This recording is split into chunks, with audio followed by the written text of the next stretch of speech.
As I mentioned, California now only has enough water to get through the next year, according to NASA. This was an op-ed published in the LA Times by Jay Famiglietti, a senior water scientist at the NASA Jet Propulsion Lab in California.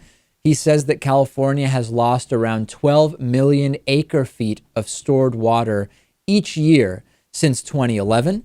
The wet season is drawing to a close. Not much rainfall, not much snowfall, and that the drought conditions in California are really, really bad. The driest January since record keeping started in 1895.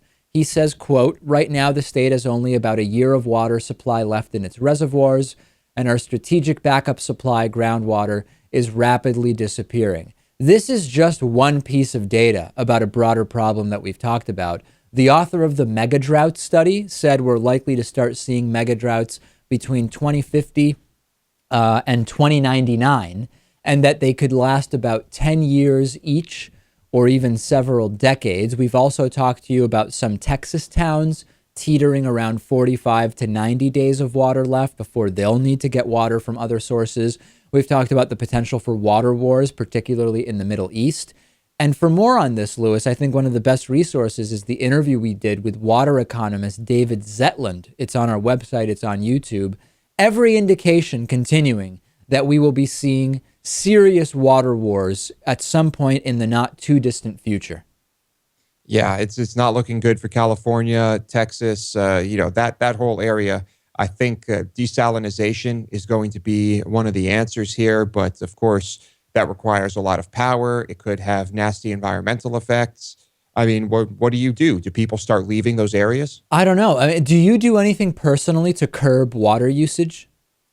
I try to. I mean, yeah, my showers are long, but I am really not using any water that I don't need to use. If I could cut down on showers, I'd probably be on the very low end of water usage. Yeah, and I actually read something that's switching to what some call, I think they're called Navy showers, that it actually would not save that significant an amount of water. But putting that aside, I don't do things like, for example, I haven't washed any of the cars I've owned for probably, I'd say I'm on my third or fourth 3-year lease. I've never washed any of those cars. And I know that a lot of times when there are water restrictions, one of the first things is don't wash your cars, right? That uses a lot of water. I don't do that. I essentially just take showers. I only run my dishwasher when it's completely full. I do that as opposed to washing dishes, which often by hand, which often requires, the water kind of runs for a while as you're washing just one dish at a time. I am conscious of it, but I guess I'm not going beyond. I'm not rationing drinking water, for example. Yeah, and I try to conserve where I can, but I think this is out of the hands of people at this point. I think it's probably inevitable. So we need to start coming up with some answers. We do have a growing population, which is a big part of this. We have agricultural water usage, which is a big part of this.